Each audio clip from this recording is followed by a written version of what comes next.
नमस्कार, हमारे खास प्रोग्राम क्वेश्चन और में आप सभी का बहुत बहुत स्वागत है। मैं हूं मनीष कुमार वर्मा। HNN 24x7 देख रहे हैं आप। उत्तराखंड प्रदेश को एजुकेशन हब कहा जाता है।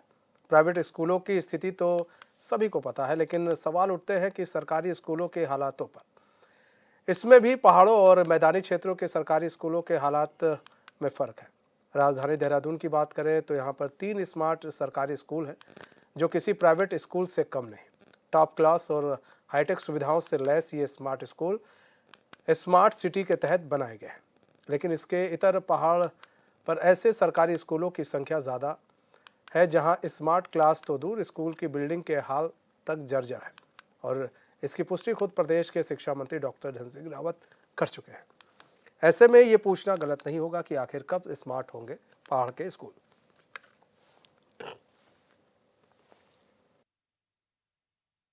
निश्चित रूप से उत्तराखंड के शिक्षा विभाग ने बहुत सुंदर कार्य निरंतर करता जा रहा है। स्मार्ट क्लासेस कुछ शहरों में प्रारंभ हुई हैं। अब प्रयत्न किया जा रहा है कि पहाड़ के जो दूरस्थ गांव हैं उनमें भी इन्हें प्रारंभ किया जाए और जो हस्तांतरण नीति है उसको भी बनाया गया है कि दूरस्थ क्षेत्रों में अध्यापक नियुक्त हों। मैं बहुत सारे विद्यालय आपके सामने गिना सकता हूं पहाड़ के कि जो आदर्श विद्यालय बनते जा रहे हैं और जिन विद्यालयों के अंदर मुझे लगता है कि बहुत जल्दी स्मार्ट क्लासेस शुरू होंगी और वहां के नौजवानों को भी आगे बढ़ने का अवसर प्राप्त होगा। सरकार की दृढ़ इच्छा शक्ति है कि हम पहाड़ों का सर्वांगीण विकास करें। स्वास्थ्य के क्षेत्र में हमने डॉक्टरों को हर स्थानों पर तैनात किया है। शिक्षा के क्षेत्र में हमने अध्यापकों को तैनात किया है और निश्चित रूप से उनकी दशा में सुधार के निरंतर प्रयास किए जा रहे हैं। जिन विद्यालय भवनों को क्षतिग्रस्त या खराब हैं उनको आपदा से डीएम फंड से पैसा रिलीज किया जा रहा है, उनको बनाया जा रहा है।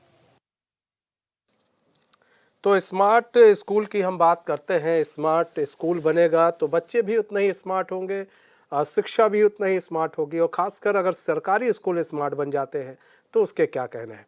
आपको बताएं कि देहरादून में स्मार्ट सिटी के लिहाज से देहरादून के अंदर 3 स्मार्ट स्कूल बनाए गए हैं, जहां पर अगर हम पढ़ाई की बात करें, एजुकेशन की बात करें, तो प्राइवेट स्कूल से भी बेहतर एजुकेशन वहां पर दी जा रही है और बच्चों को स्मार्ट क्लासेस दी जा रही हैं। लेकिन अब बात कर लेते हैं हम थोड़ा पहाड़ी क्षेत्रों की ओर चलते हैं। तो पहाड़ी क्षेत्रों में भी अगर ऐसे स्कूल बने, स्मार्ट क्लासेस बने, स्मार्ट स्कूल बने, तो जो बच्चे हैं पहाड़ी क्षेत्रों में वो भी काफ़ी स्मार्ट होंगे, वो भी पढ़ाई में उनकी रुचि बढ़ेगी। ऐसे में ये देखा जाता है कि पहाड़ी क्षेत्रों में जो स्कूल हैं वो काफ़ी जर्जर हैं।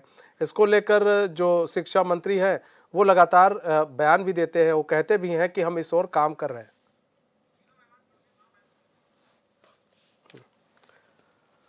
तो कहते हैं कि पढ़ेगा इंडिया तो बढ़ेगा इंडिया। अगर बच्चे पढ़ते हैं तो सबसे बड़ी चीज़ ये है कि जितना बच्चे पढ़ेंगे उतना ही इंडिया बढ़ेगा और भारत बढ़ेगा। एजुकेशन, हमारे जो देश में एजुकेशन का बड़ा महत्व है, खासकर भारत के अंदर, और वो हम सभी बाखूबी तरीके से समझते। कई सारे सवाल भी उठते हैं, उन सवालों का जवाब जानेंगे। हमारे साथ हमारे मेहमान जुड़ चुके हैं। संजीव वर्मा जुड़ चुके हैं, बीजेपी प्रवक्ता है। आशीष नोटियाल जुड़ चुके हैं, कांग्रेस प्रवक्ता है। तृप्ति शर्मा जी जुड़ चुकी हैं, शिक्षाविद है। तृप्ति शर्मा जी और सभी मेहमानों का बहुत बहुत स्वागत है चैनल में। सबसे पहले तृप्ति शर्मा जी आपका रुख कर लेते हैं। तृप्ति शर्मा जी, आज की जो एजुकेशन की हम बात करें, आप उत्तराखंड में जो एजुकेशन देख रही हैं, अभी आपके टीवी स्क्रीन पर भी चल रहा है कि किस तरह से स्मार्ट क्लासेस की बात की जाए। तो उत्तराखंड में स्मार्ट सिटी के लिहाज से 3 स्मार्ट क्लासेस बनाए गए हैं और बच्चे वहाँ पर पढ़ने भी आ रहे हैं, बच्चों को पढ़ने में रुझान भी होता है। ऐसे में क्या यही चीज़ हम क्या पहाड़ों में शिफ्ट नहीं कर सकते, पहाड़ों में नहीं बना सकते? हाँ बिल्कुल। एचएनएन का वैसे तो वो जितना शिक्षा के क्षेत्र में आप डिबेट्स या लेटेस्ट टॉपिक को रखते हैं, उसके लिए मैं आपके एचएनएन का धन्यवाद करती हूँ और मुझे इनवाइट करने के लिए भी। यहाँ बहुत इम्पॉर्टेंट मुद्दा है ये। हमारे यहाँ की उत्तराखंड की भौगोलिक परिस्थिति के अनुसार हमें थोड़ा बैलेंस ज़रूर बनाना चाहिए। जैसे यहाँ 3 लगाए, यदि हम एक स्कूल कर लेते और एक कोई और डिस्ट्रिक्ट में इंटीरियर का करते, या हमारे ही देहरादून का एक और इंटीरियर भी करते, तो मैं समझती हूँ कि उससे हम कंपैरिजन भी कर पाते अतिशीघ्र।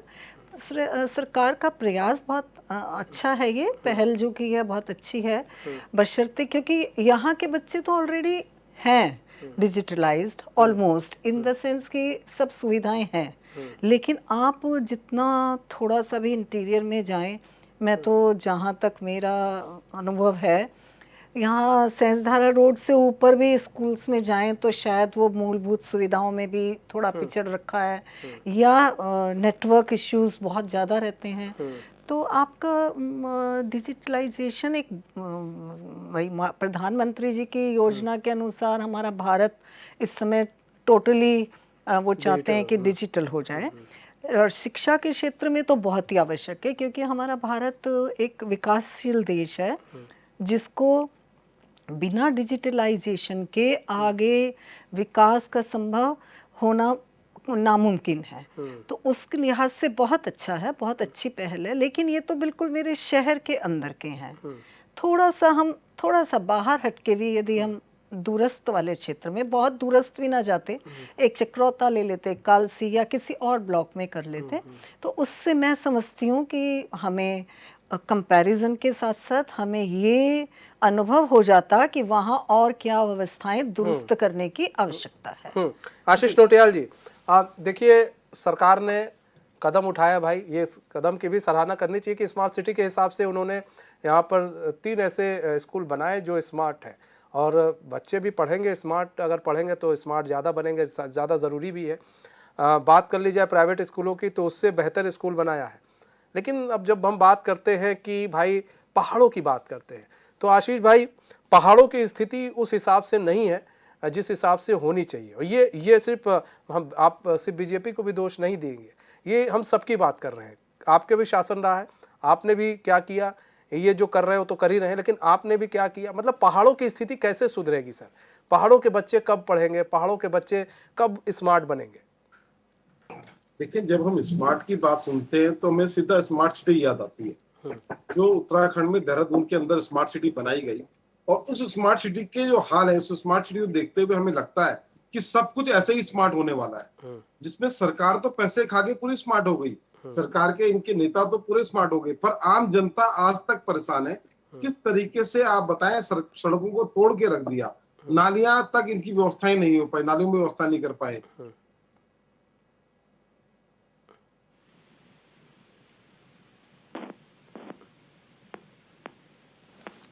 आशीष नोटियाल जी की आवाज़ नहीं आ रही है। आशीष जी आपके पास आते हैं सर, है ना?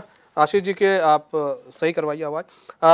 संजीव भाई, संजीव जी देखिए, सबसे बड़ी चीज़ ये है कि स्मार्ट आप लोग स्मार्ट सिटी के तहत स्मार्ट स्कूल बना रहे हैं आप लोग। जैसा कि अभी तृप्ति शर्मा जी ने कहा कि अगर 1-2 स्कूल अगर हम ऊपर भी बना देते, अगर पहाड़ों पर भी बना देते, तो हमें ये जानकारी ये मिल जाती कि क्या इस स्मार्ट स्कूल का कितना फ़ायदा हो रहा है।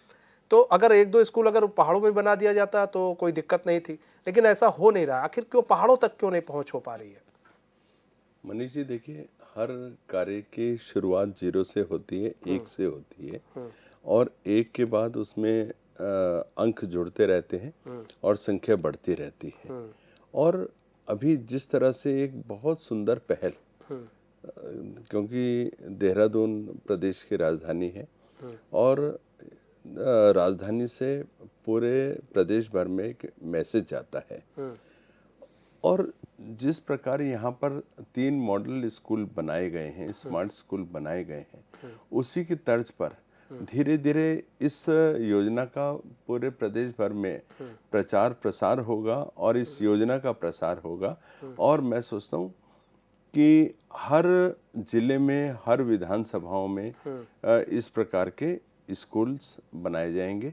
और देखिए, शिक्षा के क्षेत्र में यदि हम बात करते हैं तो नई शिक्षा नीति लागू करने वाला उत्तराखंड पहला राज्य है।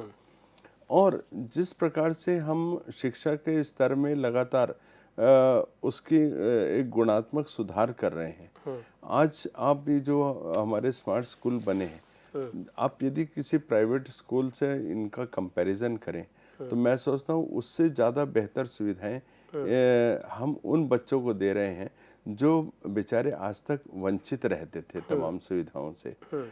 तमाम, चाहे कंप्यूटर की बात करें, चाहे डिजिटल की बात हम करते हैं, चाहे एनसीईआरटी की किताबों की हम बात करते हैं, और जिस तरह से लगातार मैं सोचता हूँ 34 वर्षों के बाद भारत को एक नई शिक्षा नीति मिली है।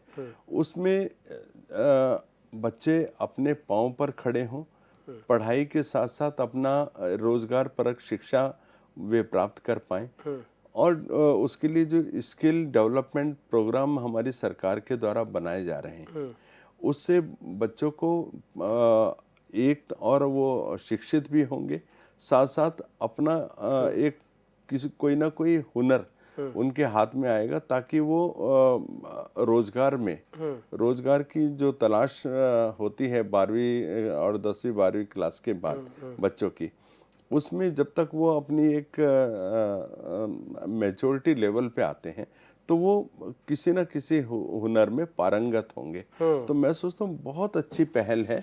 और जिस तरह से हमारे हर ब्लॉक में सेंट्रल स्कूल बनाए जा रहे हैं, आप यदि स्वास्थ्य की बात करते हैं तो आप स्वास्थ्य में देखिएगा 2017 से पहले मात्र 824 डॉक्टर पूरे उत्तराखंड भर में थे। आज 2875 डॉक्टर्स पूरे उत्तराखंड में हैं। आज हर सीएचसी पीएचसी सेंटर्स और जिला चिकित्सालय हो, कोई भी चिकित्सालय हो, सब में डॉक्टर्स, पर्याप्त डॉक्टर हैं।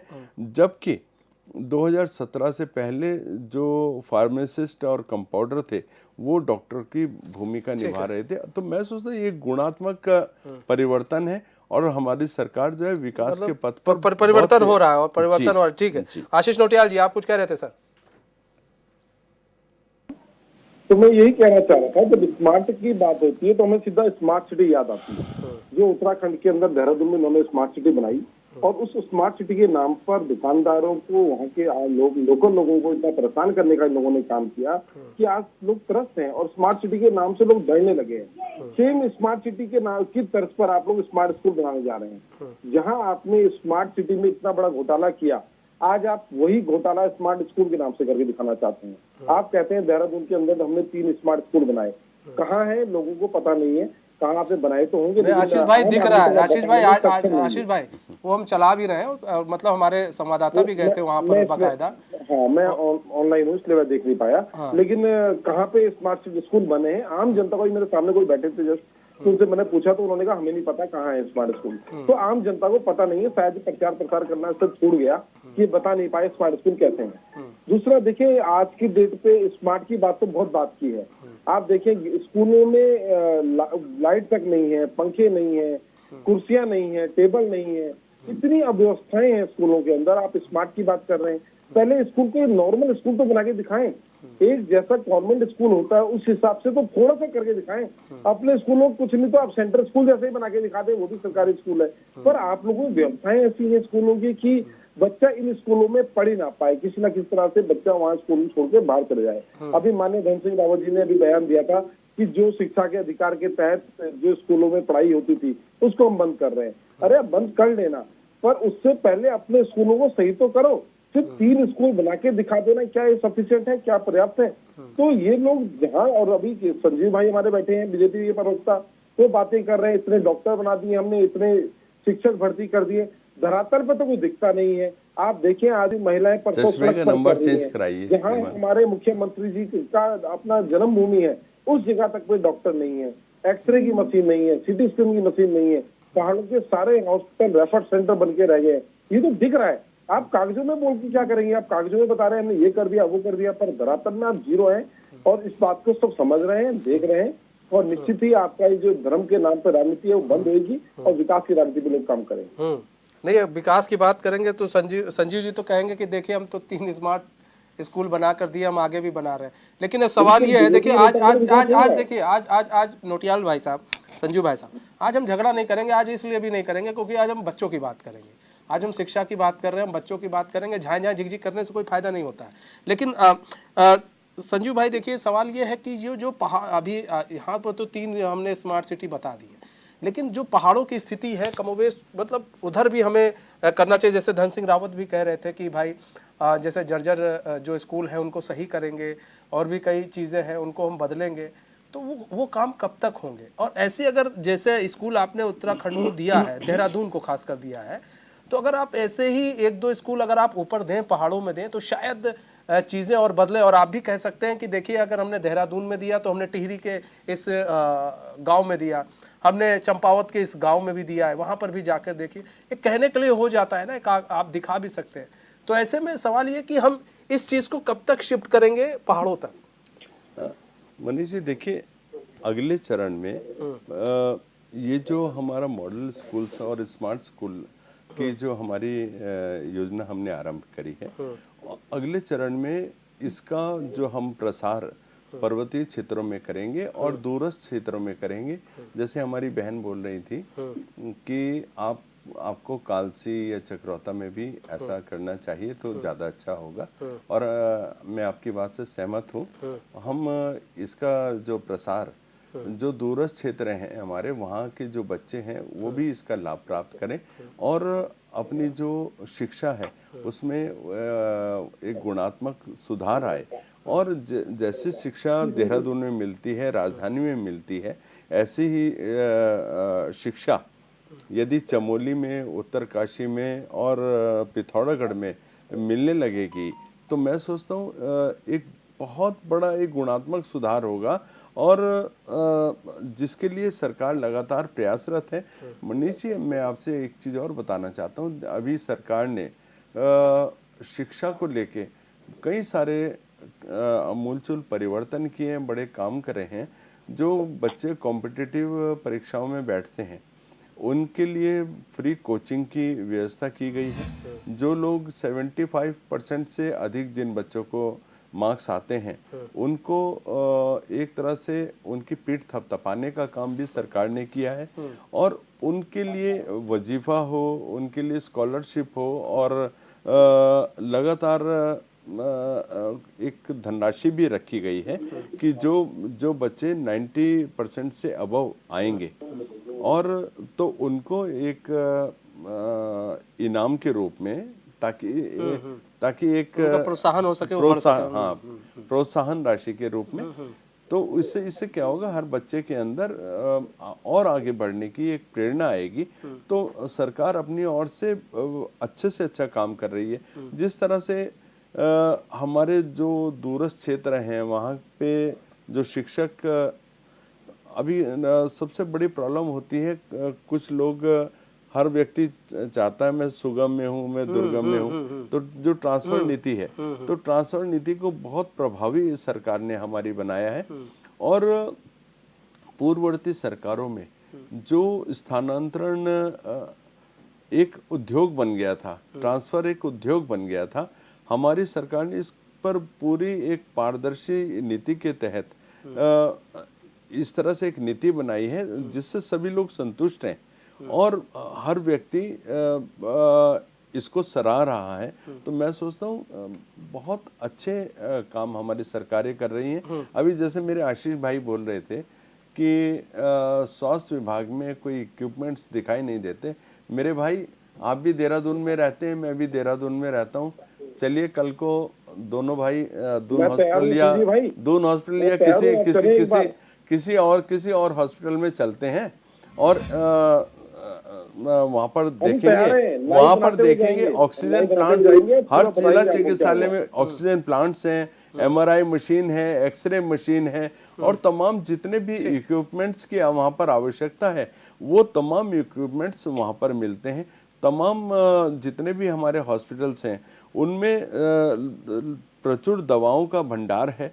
और कोई आज आप देखिएगा, नया जो हमारा दून मेडिकल कॉलेज बना है वहाँ पर बिल्कुल लेटेस्ट जो सुविधाएं होनी चाहिए स्वास्थ्य के क्षेत्र में वो वहाँ पर है। और एक मिनट और अभी सरकार ने जो स्पेशलिटी डॉक्टर्स हैं उनको भी अपॉइंट किया है और लगातार ये अपॉइंटमेंट की प्रक्रिया हमारी जारी है। ठीक है आशीष नोटियाल जी, एक बार चले जाइएगा भाई संजू भाई मैं के साथ, कह कह रहा रहे हूं, हैं अगर एक आप बार जाना चलेंगे, जरूर है। अगर आप ये अपना चैलेंज एक्सेप्ट कर नहीं सकते हैं तो हाँ कल को ठीक हम है जाएंगे। ठीक है, आप जाइएगा जरूर। ठीक है जरूर, जरूर। ठीक है, तृप्ति शर्मा जी। भाई ठीक, आप एक्सेप्ट करते हैं कल को? नहीं ठीक है, आज आशीष भाई आते हैं, एक मिनट। तृप्ति शर्मा जी, तृप्ति शर्मा जी देखिए सवाल ये मैं है, जरूर मुआयना कराऊंगा आपको। ठीक है नहीं तो हम चलेंगे नहीं, कल को शाम को फिर डिबेट करेंगे। ठीक है तृप्ता शर्मा जी, जरूर, जरूर। माफ कीजिएगा जरूर। मैडम। लेकिन एक मिनट सर, लेकिन जब आप वहां पर तमाम मशीन्स और तमाम सब चीज देख लेंगे तो उसके बाद ये मत बोलिएगा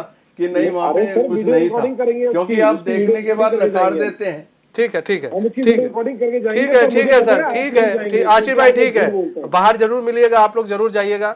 ठीक है तृप्ता शर्मा जी, देखिए सवाल ये है मैडम कि अभी हम दूरस्थ क्षेत्रों की बात करें तो दूरस्थ अभी हम स्कूलों में कई ऐसे स्कूल हैं अगर टाट पट्टी भी उतनी सही से नहीं है और बच्चों को बैठने के लिए सुविधाएं भी उतनी मुहैया नहीं हो पा रही हैं, मतलब बेंचेस नहीं हैं, तो ऐसे में अब सरकार देखिए इधर तो स्मार्ट सिटी बना रही है, अब जैसा कि संजीव भाई भी कह रहे हैं कि अब धीरे धीरे हम लोग एक कदम आगे बढ़ा रहे हैं और हम इसको आगे बढ़ाएंगे, और ऐसा धन सिंह रावत ने भी कहा है कि हम सब कुछ सही करेंगे। लेकिन अब सवाल ये है कि ये कब तक सही हो जाएगा कि बच्चे जो हैं जो ज़मीन पर बैठते हैं, बड़ा ठंड में आप सोचिए टाट पट्टी पर बैठना बड़ा मुश्किल हो जाता है, बच्चे कब बेंचों पर बैठेंगे, कब बच्चे सही सुविधा पा जाएंगे? क्या गरीब बच्चे हैं उनको पढ़ने का हक नहीं है? क्योंकि आप देखिए सरकारें दोनों की रही हैं, दोनों ने कहीं ना कहीं अनदेखी हुई है, ये अनदेखी हुई है और इसको एक्सेप्ट भी करना चाहिए जो अनदेखी हुई है, और इसे दूर करने में ये दोनों ही अगर साथ में आ जाए तो शायद ये दूर भी हो जाए। बिल्कुल आपने सही कहा। इसमें जो हमारी शिक्षा के प्रति जबकि सबसे ज़्यादा जवाबदेही या जिम्मेदारी बनती है, हमने उसको थोड़ा सा दरकिनार करा है। और यदि उसका प्रभाव ये मिला कि आज भी यदि मेरा कोई बहुत अच्छी पहल है, हमने 3 बनाए ना, 3 के बजाय हम एक कहीं और बनाते, सेला कोई ले लेते तो नियरेस्ट, ठीक है ना, आता हमारे डिस्ट्रिक्ट देहरादून में ही है, तो एटलीस्ट हमें पता चल जाता। और जो हमारे शहरों की बच्चों की संख्या है उसके मुकाबले हमारे जो इंटीरियर हैं गांव में, वहाँ पे स्कूल, हमारे सरकारी स्कूलों में बच्चों की संख्या बहुत अधिक है। उसका प्रभाव मैं समझती हूँ कि ज़्यादा ग्रामीणों में और उनमें ज़्यादा जाता। और सबसे ज़रूरी जो आपने कहा कि मूलभूत सुविधाएं, धरातल पर मैं सरकार के तो क्या कह सकती हूँ, इसमें प्रश्न चिन्ह तो नहीं लगाती, लेकिन धरातल पर वो स्थितियाँ थोड़ा दिखाई नहीं परिलक्षित होती हैं। उसके प्रति हमें जरूर और थोड़ा जागरूक होना पड़ेगा। और उसमें मैं यही समझती हूँ कि जैसे न्यूज़ चैनल्स हैं या आप जिसे कवर करते रहें इसको, तो निश्चित रूप से इसका थोड़ा प्रभाव, मतलब 10% 20% करते करते तभी जाएगा।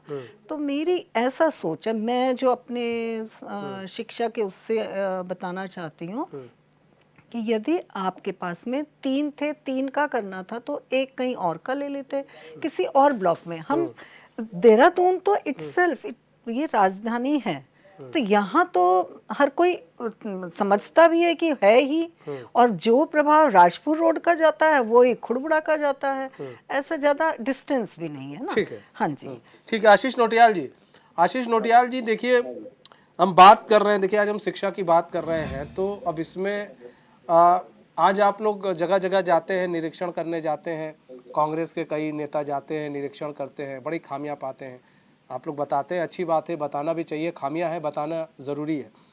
सर ऐसा ही अगर आप लोग निरीक्षण पहले करते तो शायद हम लोग पहले से ही चीज़ों को बेहतर करते आते, फिर हमें इनके ऊपर तो निर्भर ना रहना पड़ता, बीजेपी के ऊपर तो निर्भर ना रहना पड़ता। बीजेपी तो कुछ काम नहीं कर रही, लेकिन कम से कम अगर आप लोग पहले से कुछ करके आते शिक्षा को लेकर। टाट पट्टी का समय जो है अभी से नहीं, पहले से चल रहा है। अभी हम कह दें कि अभी हम 6-7 साल से हुआ तो ये भी बेईमानी होगी, ये पहले से चला आ रहा है और अभी तक चल रहा है। ठीक है, बच्चे ठंडे में टाट पट्टी पर बैठ के पढ़ते हैं, वो भी टाट पट्टी कहीं फटी होती है, कहीं पर बेंच नहीं है, कहीं पर कुछ नहीं है, तो अभाव है। और जब ये अभाव है, इसे आप लोगों को सुधारने की ज़रूरत थी, नहीं सुधारा गया है। और बच्चे जो है ना, बच्चे आप लोग की ओर देखते हैं, तो अभी ग्रामीण, जब ग्रामीणों से बात कीजिए वो कहते हैं भैया हम लोग इस सालों से चला आ रहा है।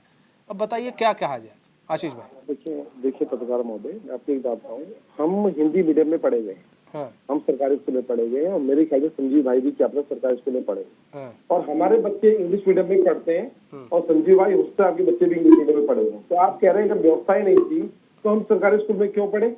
हमने सरकारी स्कूल में पढ़ाई तभी करी कि सरकारी स्कूल की व्यवस्थाएं इतने लायक थी, लाइन लगती थी, बड़े बड़े लोगों के बच्चे सरकारी स्कूल में पढ़ा करते थे। जो एडेड स्कूल है, बड़े बड़े लोगों के बच्चे आज वो एडेड स्कूल खत्म की कगार में खड़े हैं। सर कुछ बड़े लोगों का नाम बता दीजिए ना, कुछ बड़े लोगों का नाम भी बता दीजिए, नहीं, और किनके बच्चे पढ़ते थे? सब पढ़ते थे, हमारे कलेक्टर के बेटे पढ़ते थे, मेरे साथ थे वो। सर दिखा नहीं आज तक कभी। जेई इंजीनियर के बच्चे वहाँ पढ़ते थे, हमारे साथ थे।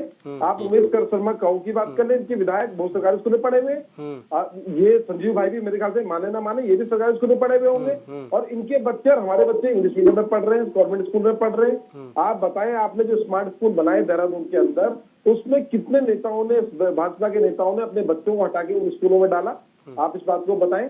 आपके ऐसे कितने लोग अरे हैं जो आप ही बता दीजिए, अरे आप ही बता दीजिए, आपके कितने नेताओं ने डाले? और लोगों को कहते हैं आप सरस्वती शिशु मंदिर में चले जाइए, ये सरकारी स्कूल में चले जाइए। अरे सरस्वती शिशु मंदिर में संस्कारों की शिक्षा मिलती है, संस्कारों की शिक्षा मिलती है जो आपके अंदर नहीं है। संस्कारों आशीष भाई सरस्वती शिशु मंदिर से आपको चिढ़ है क्या? आप सरकारी स्कूल ही मंदिर, आपको सरस्वती शिशु मनीष जी तो एंटी हिंदू लोग हैं, ये तो एंटी हिंदू लोग, एंटी हिंदू हैं आप एंटी हिंदू हैं। आपके बड़े नेताओं ने भी स्वीकार कर लिया कि Congress party anti Hindu party है, एंटी हिंदू पार्टी है, स्वीकार कीजिए। अच्छा ठीक है आशीष भाई, धर्म की राजनीति आप लोग करते हैं, आप लोग धर्म की राजनीति करते हैं, आप लोग धर्म की राजनीति करते हैं। आपके बड़े नेताओं ने भी आज स्वीकार कर लिया है कि Congress party anti Hindu party है। आप भगवा आतंकवाद की बातें करते हैं, आप सरस्वती, ठीक है। हम देखिए, हम संस्कार मिलते हैं, हम बच्चों की बात कर रहे हैं, इसीलिए कह रहे हैं बच्चों की बात कर रहे हैं। देखिए नहीं आशीष भाई ये सुनिए ना, आशीष भाई सुन लीजिए ना। देखिए हमने क्या कहा, हम कह रहे हैं आज बच्चों की बात कर रहे हैं, हम झाझा झिकझिक नहीं करेंगे। देखिए सवाल ये आशीष भाई, देखिए सवाल इसलिए है ना कि मैं ये नहीं कहता कि संजीव भाई के बच्चे पढ़ते होंगे सरकारी स्कूल में, आपके भी बच्चे नहीं पढ़ते होंगे, लेकिन मैं ये भी जरूर सुनिए ना आशीष भाई, सुनिए ना। आज से 6 साल पहले आपके यहाँ के कितने बच्चे सरकारी स्कूल में थे, उनका नाम जरा मुझे लिख कर बता दीजिएगा, हम भी देख लें कितने बच्चे थे आज से 6 साल पहले, क्योंकि सरकार नहीं थी ना इनकी, आपकी सरकार थी। कितने बच्चे थे? कांग्रेस का कोई नेता बता दे मेरे बच्चे सरकारी स्कूल में पढ़ते हैं 6 साल पहले। सर किसी के नहीं थे। सर आप पढ़े, आप छोड़िए, हमको ये बताइए कि उस वक्त जब स्कूल ही नहीं था, प्राइवेट स्कूल कितने कम हुआ करते। सर वो सब हम नहीं जान रहे, हम ये कह रहे हैं ना आशीष भाई, समझने की जरूरत है। बच्चों के हित में कौन काम करेगा? आप काम करेंगे, आप यहाँ पर मुख्य विपक्षी पार्टी है, कभी आप सत्ता में रहते हैं, या तो बीजेपी काम करेगी जो आज सत्ता में है, कभी मुख्य विपक्षी पार्टी में रहती है। तो दोनों ही लोग तो काम करेंगे कि क्या नाम है, सिर्फ एक लोग काम करेगा और एक लोग सिर्फ आरोप लगाएगा। कुछ तो बेहतर किया होगा आपने, हम लोग ये भी जानना चाहेंगे, कुछ तो बेहतर होगा। हमारे टाइम पे जितने शिक्षकों की नियुक्ति की गई है उतनी भाजपा के टाइम पे नहीं की गई। ये लोग तो सिर्फ नियुक्तियों के लिए फॉर्म भराते हैं, उसके बाद पेपर आउट कराते हैं अपने लोगों से और फिर पेपर कैंसिल हो जाता है। कंपाउंडर और फार्मासिस्ट डॉक्टर की भूमिका निभा रहे थे आपके राज्य में, आपको जानकारी होनी चाहिए। क्या झूठ बोलते हैं, विकास फोबिया से ग्रस्त लोग। ठीक है संजू भाई, विकास फोबिया से ग्रस्त लोग। लेकिन संजू भाई देखिए आज ठीक है संजू भाई, लेकिन आज देखिए सवाल इसलिए ना कि पहाड़ में जाइए, अब बच्चे अगर उसी ठंड में टाट पट्टी पर बैठे, जैसे आप कहते हैं हमारे यहाँ जो सरकार है बच्चों के लिए नई शिक्षा नीति लेकर आई है। अब कम से कम नई शिक्षा नीति के तहत कम से कम उनको अब कुर्सी दीजिए, बैठने के लिए कुछ तो दीजिए। बच्चे नहीं पढ़ पा रहे। एक तरफ अभी विजुअल चला रहे थे कि एक तरफ ठंड में बाहर बच्चे पढ़ रहे हैं ब्लैक बोर्ड पर, एक तरफ देखिए आप ही ने बनाया है, हमने नहीं बनाया वहाँ पर, ये आप ही ने बनाया। देहरादून में बच्चे कितनी अच्छे क्लास में पढ़ रहे थे, देखिए आप इस विजुअल चल रहा है, तो बड़ा अंतर हो जाता है। तो ये पहाड़ों तक आप इस शिक्षा को कैसे पहुंचाएंगे, इस नीति को कैसे पहुंचाएंगे, ताकि आप लोग भी कह सकें देखिए हमने काम किया है, बेहतर काम किया है, कांग्रेस से बेहतर काम किया, जैसे आप कहते हैं, तो आप कह तो सके। मनीष जी देखिए, मैंने पहले भी बोला है, काम आरंभ हुआ है, एक उसकी शुरुआत हुई है, और शुरुआत होने के बाद ये इसका प्रसार बहुत तेजी के साथ पूरे उत्तराखंड भर में प्रत्येक जिलों में, प्रत्येक गांव में, तहसील में, ब्लॉक में, हर जगह पर जितने भी हमारे सरकारी स्कूल हैं, आने वाले समय में मैं इस चीज़ का दावा करता हूं कि लोग प्राइवेट स्कूलों को छोड़कर सरकारी स्कूलों की तरफ आकृष्ट होंगे। हमारी सरकारें इतनी बेहतर सुविधाएं देने वाली है। एनसीईआरटी का पूरा पाठ्यक्रम वहाँ पर हम लोगों ने लगाया है। पहले जो पूर्ववर्ती सरकारें जहाँ तोड़ मोड़ के इतिहास पढ़ाया करती थी, उस इतिहास को वास्तविकता जो थी वो इतिहास हम लोग बच्चों को पढ़ा रहे हैं। बच्चों को गुणात्मक जो शिक्षा मिलनी चाहिए, जो क्वालिटी एजुकेशन मिलनी चाहिए, वो देने का हम लोग काम कर रहे हैं। जो नई नई यूनिवर्सिटीज़ हमारे यहाँ हम लोग डेवलप करने का काम कर रहे हैं, चाहे हॉस्पिटैलिटी हो, चाहे पेट्रोलियम हो, चाहे फैब्रिक्स हो, चाहे अन्य चीज़ों से संबंधित हो, तो बच्चों के अंदर एक रोजगार परक शिक्षा उनको मिले और बच्चों के अंदर एक अच्छा सुधार हो, डिजिटल शिक्षा उन लोगों को मिले। तो ये इस दिशा में हमारी सरकार लगातार काम कर रही है। और आप यदि शिक्षकों की बात करते हैं तो सरकारें जितनी थी उनमें पर्याप्त शिक्षक स्कूलों के अंदर नहीं हुआ करते थे। एक और बड़ा परिवर्तन जो हमारी सरकार ने किया, पर्वतीय क्षेत्रों में बहुत सारे स्कूल ऐसे थे जहां पर दो बच्चे एक शिक्षक हुआ करते थे। दो बच्चे 3 बच्चे होते थे और 2-2 3-3 शिक्षक होते थे। यानी कि एक शिक्षक के ऊपर एक बच्चे के ऊपर एक शिक्षक। और आप ये देखिए कि कितना ज्यादा आर्थिक बोझ भी सरकार के उसमें पड़ रहा था और जो शिक्षा होनी चाहिए, मिलनी चाहिए, वो भी नहीं मिल पा रही थी। तो सरकार ने 5-5, 6-6, 7-7 स्कूलों को एक जगह कलेक्टिव करते हुए वहाँ पर स्कूल बसेस लगाई हैं ताकि बच्चों को घर से वहाँ तक आराम से आना जाने में सुविधा हो, कन्वेंस की सुविधा हो जाए और सरकार के ऊपर जो आर्थिक बोझ है उसमें भी कमी आए और जो बच्चे हैं, बच्चों को अच्छी शिक्षा भी मिल पाए। ठीक है। आशीष भाई, आपके मेरे ख्याल से नहीं तो 23-24 तो विधायक होंगे यहाँ पर उत्तराखंड के अंदर जी। तो आशीष भाई, सबसे देखिए सवाल ये है कि 23-24 जो भी विधायक आपके यहाँ हैं, क्या उनके यहाँ जो भी स्कूल है वो एकदम सही है उनके क्षेत्र में? उन्होंने कभी आवाज़ उठाई इसको लेकर कि नहीं हमारे क्षेत्र की देखिए ये स्थिति है? बात यहाँ पर राजनीति की नहीं है आशीष भाई, आज हम इसलिए कह रहे हैं बच्चों की बात है यहाँ पर। कोई विधायक आपके यहाँ आया सामने, उसने कहा कि ये देखिए हमारे यहाँ के स्कूल की ये हालत हुई है, जर्जर स्थिति में पड़ा हुआ है, यहाँ ये काम नहीं कर रहे हैं, हम आपसे बात करेंगे तो आप हमको ले जाएंगे कहाँ पर? अगर हम बात करेंगे तो अंकिता हत्याकांड, आप बात करने लगेंगे फिर लाठीचार्ज पर। लेकिन शिक्षा की कोई बात नहीं करता है, क्यों नहीं करता है सर? शिक्षा क्या ज़रूरी नहीं है? मूलभूत सुविधाएं, ये उत्तराखंड की मूलभूत सुविधाएं हैं, ठीक है? स्वास्थ्य, शिक्षा, रोजगार, ये सब मूलभूत सुविधाएं जिसमें आप लोग शिक्षा को बार बार भूल जाते हैं। सर बताइए, 24 में से 23-24 जो भी विधायक आपके हैं, वो कितने विधायक सामने आकर ये कहते हैं कि नहीं जनाब देखिए मुख्यमंत्री के पास जाएं? मेरे ख्याल से विधायक से मिलने में मुख्यमंत्री गुर्रेज नहीं कर पाएंगे, विधायक से मिलना पड़ेगा। वो जाएं, कम से कम कहें देखो साहब हमारे यहाँ की स्कूल की हालत है, देखो इसको सही करो, ये कहा चल रहा है सर। लेकिन कितने लोग हैं सर? अभी तक कोई सामने नहीं आया है।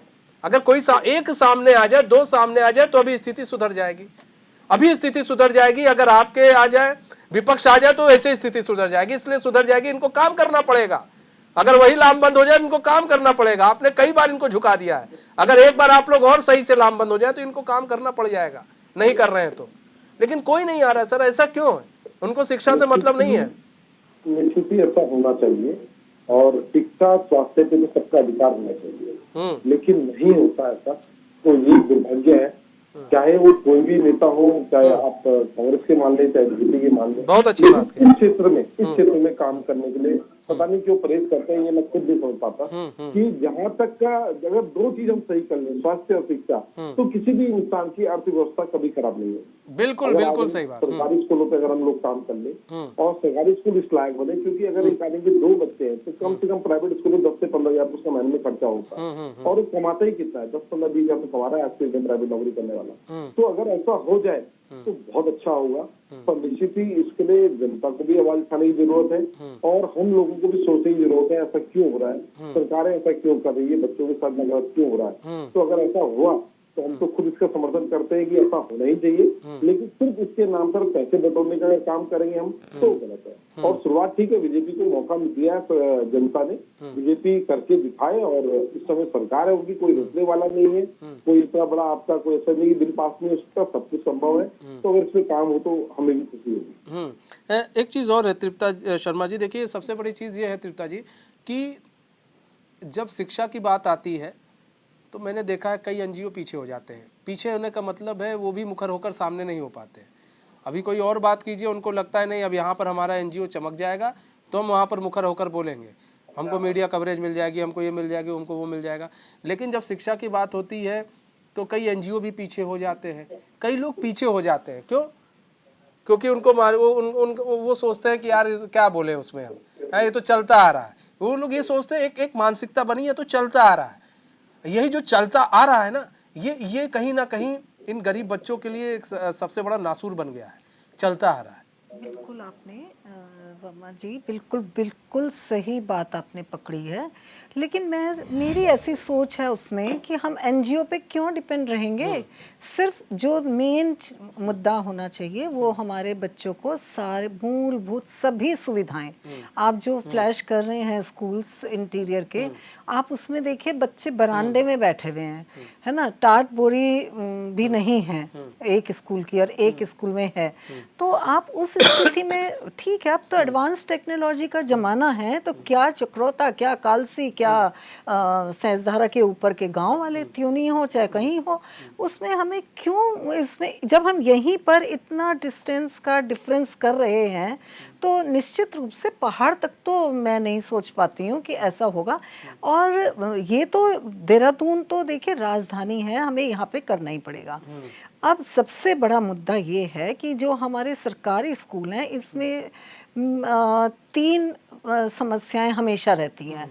एक तो आप बच्चों को तो चाह रहे हैं एडवांस टेक्नोलॉजी आए, डिजिटलाइजेशन होए, लेकिन टीचर्स जो हैं वहाँ के उनमें, और मैं वैसे मैं आप जो पॉलिटिकल आपके यहाँ पे डिबेट में बैठे हैं माननीय लोग, तो उनमें मैंने देखा कि वहाँ पर भी मैं डिफरेंस देखती हूँ कि मैं केवी से पास आउट हूँ, लेकिन हमारे टीचर यदि इतना इवन लीव लेते थे ना, गेम्स रूम अलग है, ड्राइंग रूम अलग है, drawing room in the sense कि आर्ट रूम है ना, क्राफ्ट रूम अलग है, उसके अलावा उनके टीचर्स, सब्जेक्ट टीचर्स सब अलग अलग हैं, और आपकी कोई टीचर एब्सेंट है, सीएल लेते थे, कोई ट्रेनिंग और कुछ नहीं होती थी, कोई टीचर जाती नहीं थी, विद इन 5 मिनट्स 2 मिनट्स में हमारी बेल होती थी टीचर क्लास के अंदर।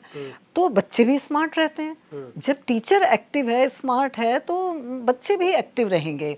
और हमारे शिक्षकों में ये थोड़ी, हम जो बहुत कार्य हमारे पास लिए जाते हैं उनमें बहुत मुश्किल है। और दूसरा, उनको भी स्मार्ट होना पड़ेगा, जैसे आज हमारी एज है, हम लोग जिस सेंचुरी में जी रहे हैं वो हमारी टोटली टेक्नोलॉजी बेस्ड है, तो इसलिए हमें हाई टेक उसका तो हमें पूरा ज्ञान होना चाहिए, हमारे टीचर्स को अपडेट होना चाहिए। ठीक है, वेरी इंपॉर्टेंट है कि अपडेट भी होना ठीक है। चाहिए। संजीव वर्मा जी, देखिए सही बात कहा तृप्ता जी ने कि अपडेशन बहुत ज़रूरी है। आप अपडेट रहिए, आप अपडेट है, अगर शिक्षक अपडेट है तो बच्चों को भी अपडेट कर पाएगा।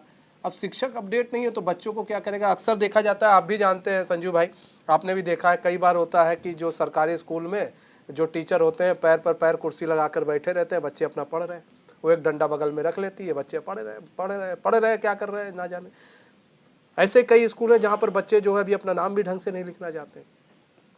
तो ऐसे में क्या मतलब, एक ऐसी नीति नहीं बननी चाहिए, सरकार को बनानी चाहिए कि नहीं, आप पास आउट करके आए हो, आपको सरकारी नौकरी मिली है, लेकिन आपका बीच बीच में टेस्ट भी लिया जाएगा कि आप बच्चों को पढ़ा पा रहे हो ढंग से कि नहीं पढ़ा पा रहे हो। आप कितने अपडेट हो, आप अपडेट हो कि नहीं अपडेट हो, आप चीजों को जान रहे हो कि नहीं जान रहे हो। आपको हम गणित दे रखे हैं, आप तो आगे एक बार आगे, अब आपको गणित मैंने दे रखा है, तो आप गणित में किस तरह पढ़ा पा रहे हो बच्चों को कि नहीं पढ़ा पा रहे हो। तो क्या एक ऐसा टेस्ट शिक्षकों का नहीं होना चाहिए? जिलाधिकारी हैं वो ले सकते हैं, इस तरह के टेस्ट ले सकते हैं, फिर किस हिसाब से फिर उनको देख रहे हैं, नंबर आ रहे हैं, ताकि जो शिक्षक है वो भी अवेयर रहे कि भैया हमारा भी टेस्ट होगा, इनको पढ़ाओ, वरना पता चला हम लोग गए वहां पर 0 नंबर पा रहे हैं, यहाँ पर जा रहे हैं तो बच्चों को पढ़ा नहीं पा रहे, तो हमारी नौकरी भी जा सकती है। तो क्या ये अपडेशन जरूरी नहीं है? हाँ मनीष जी, मैं पूरी तरह सहमत हूँ आपकी बात से। और देखिए, इस तरह की व्यवस्था होनी चाहिए जी। इस तरह की व्यवस्था होनी चाहिए। और मैं सोचता हूँ जब शिक्षक नॉलेजेबल होगा तो बच्चा भी अच्छे से शिक्षा प्राप्त कर सकता है, और जो एक क्वालिटी एजुकेशन की वो उम्मीद करता है वो भी उसको मिलनी जरूर मिलेगी भी। और समय समय पर इस तरह के बहुत सारे अभी इस प्रकार के स्कूल हैं, सरकारी स्कूल भी हैं और कुछ प्राइवेट स्कूल्स जैसे सेंट्रल स्कूल हैं, तो उनमें अभी भी इस तरह की व्यवस्था है कि आपके स्कूल में 100 बच्चे थे, 100 बच्चों में कितने पास हुए, कितने 60% पे आए, कितने 80% में आए, और कितने 50 से नीचे रहे, और 50 से नीचे रहे तो ये क्यों रहे। और वहाँ तो सेंट्रल स्कूल में इस तरह की भी व्यवस्था है कि अगर वहाँ पे एक बच्चा 2 बच्चा कोई फेल हो जाता है तो उसके लिए रिस्पॉन्सिबल पूरी तरह से टीचर्स हैं, और वो टीचर्स की एक्सप्लेनेशन कॉल हो जाती है कि ये जो बच्चे फेल हुए इनका कारण क्या रहा, क्या आपकी ढिलाई थी या बच्चों की लापरवाही थी, या कारण जो भी इसका रहा हो, तो वो पूरी की पूरी उसके ऊपर एक जांच बैठती है। और बच्चों का जो शिक्षकों का ये जो मैं सोचता हूँ CR टाइप होता है, ग्रेडिंग्स। जी जी, ग्रेडिंग, तो उनकी ग्रेडिंग में भी नेगेटिव मार्किंग होती है। तो वहाँ पे शिक्षक अवेयर हैं कि हमारा प्रत्येक बच्चा 60 से ऊपर जाए, 80 से ऊपर जाए। और मैं सोचता हूँ यही व्यवस्था तमाम, चाहे सरकारी स्कूल हो चाहे प्राइवेट स्कूल हो, सब जगह लागू होनी चाहिए। और ये हमारे जो शिक्षा तंत्र है उसके लिए बहुत ही आवश्यक भी है और होना चाहिए। अच्छा, एक चीज़ और भी था, देखिए अटल उत्कृष्ट जब आया फिर, हाँ, तो फिर वहाँ पर एग्ज़ाम हुए थे, बच्चे बहुत कम मतलब पास आउट हुए थे, बहुत कम परसेंटेज रहा था। ऐसे में कई चीज़ें आई कि इंग्लिश मीडियम होने की वजह से तो इसलिए भी ये सारी चीज़ें आई। अब उसको थोड़ा मैनेज करने की कोशिश की जा रही है बहरहाल। लेकिन ऐसे में क्या, जब हम इस तरह के स्कूल होते हैं, इस तरह के, जब हम इंग्लिश मीडियम में बच्चों को डायरेक्ट इंग्लिश पढ़ाने लगी है, आप अभी बच्चे को ABCD नहीं आ रही है, आप इंग्लिश डायरेक्ट पढ़ाने लगी है, तो बच्चों का नहीं लगता है कि बेचारे वो तो समझ नहीं पाते हम कर क्या रहे हैं, वो उनको कुछ ही नहीं समझ में आता है। तो ऐसे में क्या सरकार की तरफ से किया जा रहा है ताकि बच्चे जो है थोड़ा स्टेबल हो सके, उनको भी समझ में आए कि हाँ ठीक है, अब हम इस व्यवस्था की ओर चल रहे हैं? मनीष जी, जो हमारी नई शिक्षा नीति आई है, नई शिक्षा नीति में दूसरी क्लास तक का उनमें सेक्शन में बांट दिया गया है सबको। तो तीसरी क्लास तक जो बिल्कुल प्राइमरी, उसमें जो बच्चे को सीखना है वो सिखाया जाएगा, और जो बस्ते का बोझ है उसको कम करने की और सरकार का बहुत तेजी के साथ ध्यान है कि उसको खेल खेल में उसको सिखाया जाए। और 5वीं क्लास तक का इस तरह का रखा गया है जो उसकी मातृभाषा है या जो उसकी स्थानीय लैंग्वेज है। जैसे कोई बच्चा महाराष्ट्र में पढ़ रहा है तो मराठी, गुजरात में पढ़ रहा है गुजराती, या नॉर्थ ईस्ट में पढ़ रहा है तो वहाँ की जो भी रीजनल लैंग्वेज है तो वो रीजनल लैंग्वेज उसको पढ़ाई जाएगी। साथ में जो अंग्रेजी एक ऑप्शनल विषय के रूप में, आज क्या होता है, आज पूरी अंग्रेजी लाद दी जाती है, वो बच्चों को चाहे समझ आ रहा है या नहीं आ रहा है। लेकिन और यह जैसे कोई आदिवासी क्षेत्र है, अब आदिवासी क्षेत्रों में अब आप एकदम से अंग्रेजी का बोझ लाद देंगे तो उस बेचारे को जबरदस्ती यस और नो तो बोलना पड़ेगा, लेकिन जो चीज वो अपने प्रादेशिक भाषा के माध्यम से वो सीख सकता है वो नहीं सीख पाएगा।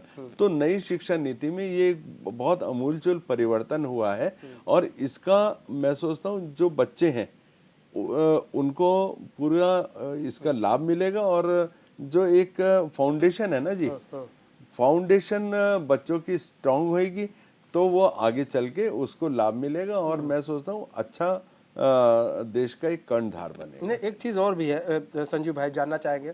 आशीष भाई आपके पास आते हैं। संजीव भाई, एक चीज़ और भी है, 10 सेकंड में ये जानना चाहेंगे। देखिए, एक चीज़ है, बच्चों को कोडिंग सिखाई जाएगी, इस तरह की भी अब तमाम बातें आ रही है नई शिक्षा नीति के तहत। छोटे बच्चे हैं उनको कोडिंग छोटे से सिखाना शुरू कर दिया जाएगा ताकि आगे चल के वो अच्छे स्तर पर जा सके, उनको जॉब मिल सके। लेकिन सर यहाँ पर ये है कि अब देखिए, यहाँ पर आपने अब जैसे यहाँ पर जो स्कूल हम दिखा रहे इस वक्त जो चल रहा है टीवी स्क्रीन पर, यहाँ पर हमने देखा कि यहाँ पर बायोमेट्रिक भी लगा था। अगर आपके थम्स नहीं काम कर रहे हैं तो फेस से आपका काम हो जाएगा। तो कहीं ना कहीं ये इस स्कूल को तो बहुत बेहतर किया गया। लेकिन अब यहाँ पर बच्चे कोडिंग सीख लेंगे, लेकिन अगर आप अब हम दूसरी तस्वीर आप देख रहे हैं, यहाँ पर बच्चों को कैसे कोडिंग सिखाएंगे सर? क्योंकि अगर हम शिक्षक की बात करें, शिक्षक उस स्तर के शिक्षक भी नहीं है कि वहाँ पर बच्चों को कोडिंग सिखा सके। उनको किस तरह से फिर मतलब ट्रेनिंग दी जाएगी कि नहीं भैया, नई शिक्षा नीति आ गई है, बच्चों को कोडिंग सिखाना है, बच्चों को अब हाई लेवल तक पहुँचाना है। गाँव के बच्चे अब सिर्फ गाँव में ना रह जाए, अब गाँव के बच्चे और आगे बढ़ें। खेती कर रहे हैं अगर गांव के बच्चे तो हाईटेक तरीके से खेती करें। ठीक है, किसान भी बनना कोई आसान बात नहीं है। अगर कोई बच्चा किसान बनता है तो ये भी अपने आप में बहुत बड़ी जॉब है किसान बनना। अगर कोई बच्चा किसान बनता है तो हाईटेक तरीके का किसान बने, ताकि वो जो पहले चला आ रहा है उसको ख़त्म करके नई चीज़ों को लेकर आए और जो उत्पादन कर रहा है वो उत्पादन अच्छे तरीके से ज़्यादा मात्रा में कर सके। कुछ बच्चे हैं जो बाहर इंजीनियर बनना चाहते हैं, कोडिंग सीखकर इंजीनियरिंग करना चाहते हैं। ऐसे में उन बच्चों को कैसे सिखाया जाएगा सर? ऐसे में संजीव भाई, संजीव जी, वो सॉरी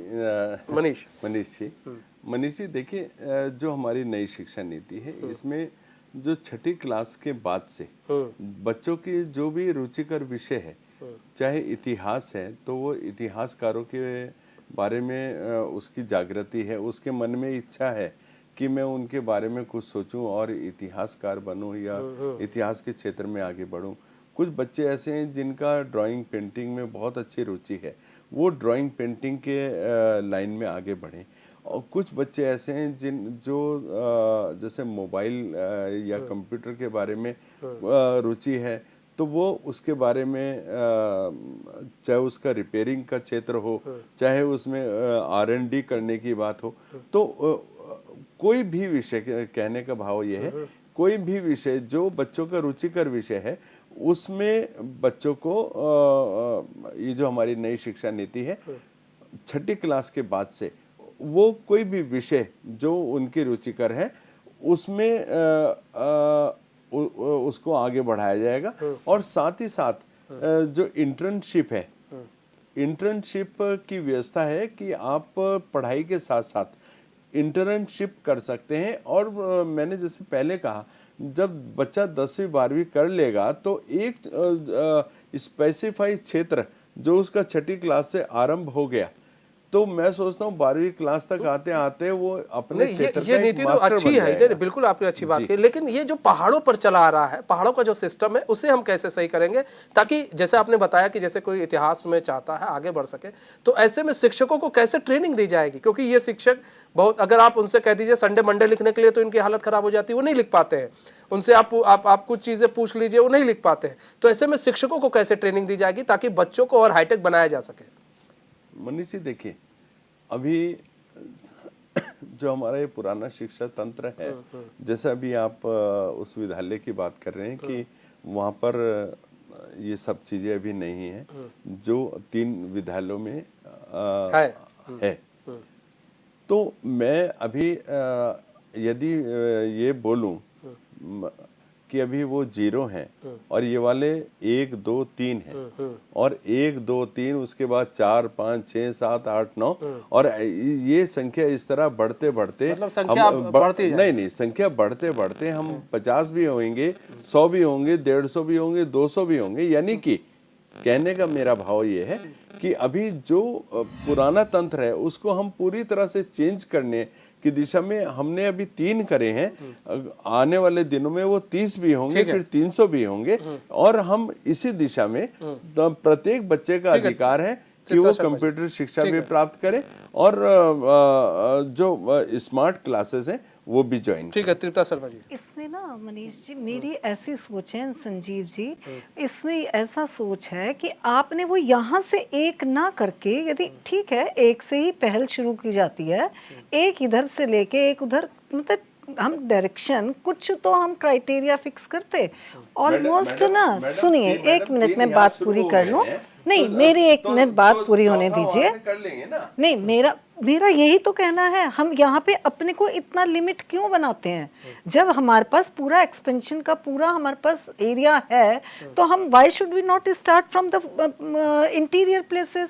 भैया हम वहाँ से शुरू करें, एक को वहाँ लेते, हर डायरेक्शन का लेते, थोड़ा सा सर्वे तो कर लेते कि हम इस तरीके से शुरू करें। उसमें मेरा इसलिए कि खुड़बुड़ा स्कूल अपने आप उन विधायक जी ने काफ़ी काम किया हुआ है, वो तो ऑलरेडी बहुत ध्यान भी देती हैं, अभी भी प्रेजेंट विधायक भी और उससे पूर्व वाले जो हमारे माननीय विधायक रहे हैं, और ऐसे ही राजपुर रोड वाला भी। तो थोड़ा सा हम अलग हटके भी थोड़ा ऐसा स्कूल लेते ताकि उसको डेवलप करते तो ज़्यादा मैं सोचती हूँ प्रभाव। ठीक है आशीष नोटियाल जी। आशीष नोटियाल जी, जो सही नई शिक्षा नीति है, देखिए उसमें कई सारी चीज़ें अगर देखा जाए तो काफ़ी बेहतर भी है। जैसे बच्चों को कोडिंग सिखाना, बच्चों को बचपन से ही उस लायक बनाने की कोशिश करना ताकि बच्चे आगे चल के उस लायक बन सके, वो रोजगार उनको मिल सके। लेकिन अब सवाल ये है कि सरकारी स्कूलों की जो स्थिति है वो उतनी अच्छी नहीं है, कई कई जगहों पर अच्छी है, कई जगहों पर नहीं अच्छी है, तो उसको कैसे मैनेज करा जाएगा? मनीष भाई मैं आपको बताऊं, ये शिक्षा और स्वास्थ्य 2 विभाग ऐसे हैं जो मेरे लिए बहुत महत्वपूर्ण है। मैं इन विभागों के बारे में बहुत कुछ सोचता हूँ और कभी कभी जीवन में मौका मिले इन 2 विभागों के साथ काम करने का, तो ऐसी व्यवस्था बनाना चाहते हैं हम लोग कि आने वाले समय में कोई भी गरीब आदमी इतने गरीब ना हो कि उसके पास बच्चों को पढ़ाने के लिए पैसा नहीं था या उसके पास अपने इलाज के लिए पैसा नहीं था। आज की बिजनेस में मैं मनीष भाई मैं ये बात नहीं करूंगा बीजेपी और कांग्रेस की, जिसको भगवान ने मौका दिया है, आज धन सिंह रावत जी को मौका मिला है राज्य की सेवा करने का, तो मैं उनसे उम्मीद करता हूं कि देखिए हजारों करोड़ की हम लोग बात करते हैं, इतने 1000 करोड़ 1500 करोड़ कई करोड़ की बातें होती हैं। अगर सही ढंग से इन सरकारी स्कूलों के बिल्डिंग का स्ट्रक्चर सही करने में, देखिए जमीन बहुत है सरकारी स्कूलों के पास, इतनी जमीन है जितनी प्राइवेट के पास है ही नहीं, उनके पास बहुत ज्यादा जमीनें हैं। उनके बिल्डिंग स्ट्रक्चर को सही कर दें और नीति वो लागू करें जो पढ़ाई देहरादून के सेंट जोसेफ में होती है या ब्राइट लाइन में होती है, वही पढ़ाई इस सरकारी स्कूल में भी हो। इस तरीके की अगर कोई व्यवस्थाएं बन जाए तो मेरे ख्याल से हर आदमी का जीवन सुखद होगा और वहाँ पढ़ने वाला बच्चा भारत का नाम रोशन करेगा और अच्छी जगह पे होगा। हो सकता है कोई साइंटिस्ट बने, कोई कुछ बने, लेकिन हम लोग बहुत तरक्की करेंगे। पर इस शिक्षा के स्तर को सुधारने की बहुत जरूरत है और जिसको मौका मिला हुआ है कम से कम उसे अपने दायित्वों को समझे और सोचे कि भगवान ने अगर एक जगह पे हमें पहुंचाया कि हम कर सकते हैं तो उसे करना चाहिए निश्चित ही। और मेरे ख्याल से इतना पैसे की जरूरत है ही नहीं, एक स्कूल बनाने में 50 लाख 1 करोड़ तो सफिशिएंट होता है। इतना बताओ सरकार के पास तो हजारों करोड़ है, सरकार को पैसों की दिक्कत थोड़ी है, ये तो फंडिंग भी आती है और आप चाहे तो आपको इतने बड़े बड़े हमारे बिजनेसमैन है, कोई भी स्कूलों को गोद लेके अच्छे से अच्छे स्कूल बना सकता है, पर जरूरत है एक पहल करने की। अगर ऐसी पहल की जाए तो बिल्कुल ऐसी पहल होनी चाहिए जिससे हर गरीब बच्चों को शिक्षा मिल सके और अच्छी शिक्षा मिल सके। फिलहाल बहुत बहुत धन्यवाद सभी मेहमानों का हमारे साथ जुड़ने के लिए और अपना बहुमूल्य समय हमें देने के लिए। तो देखिए सबसे बड़ी चीज़ ये है कि हम नई शिक्षा नीति की बात करते हैं, स्कूलों की बात करते हैं, स्मार्ट स्कूलों की बात करते हैं। देखिए यहाँ पर अगर सभी सांसद सभी विधायक मिल जाए और मिलकर काम करें और सरकार मिलकर काम करे सभी सांसद विधायक के साथ, तो शायद देख के स्मार्ट स्कूल जो सरकारी स्कूल है वो स्मार्ट बन सकता है और लोग और जो बड़े लोग हैं वो पढ़ाने पर मजबूर हो जाएंगे जब वहाँ पर वैसी पढ़ाई मिलेगी जो आपको प्राइवेट स्कूल में नहीं मिलती है। जो आप महंगा पैसा देते हैं, महंगे स्कूल होते हैं, महंगा एक एक क्लास आपके लिए हजारों रुपए के बराबर हो जाता है। ऐसे में आप समझ सकते हैं सरकारी स्कूल आपके लिए बेहतर विकल्प हो सकता है अगर उसे सरकार सही ढंग से चलाए तो। बहरहाल हमारे इस खास पेशकश में बस इतना है, मुझे दीजिए इजाजत। तो खबरों के साथ बने रहने के लिए देखते रहिए एचएन न्यूज़। नमस्कार।